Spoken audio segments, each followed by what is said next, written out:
Magandang tanghali po, Tagigenyos. Nandito po tayo sa service road ng C5 kung saan inaayos po currently ang service road natin na dati bako-bako. But ngayon nandito na po ang tauhan ng ating engineering na of course inaayos na yan. Medyo mahaba-haba po yan mula Pembo hanggang sa East Rembo. And of course kasama natin ngayon si Cap Telma.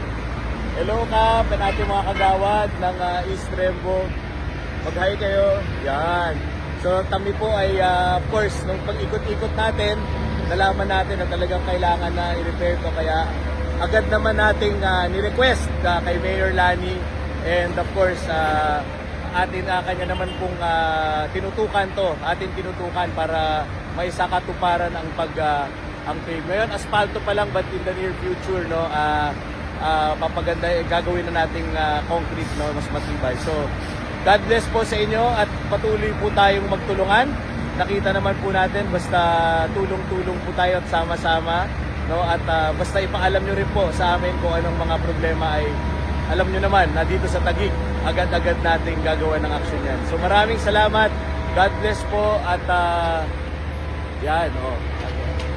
Salamat po, Mayor. Thank you. Salamat po. Thank you, Mayor Lani. Bye-bye.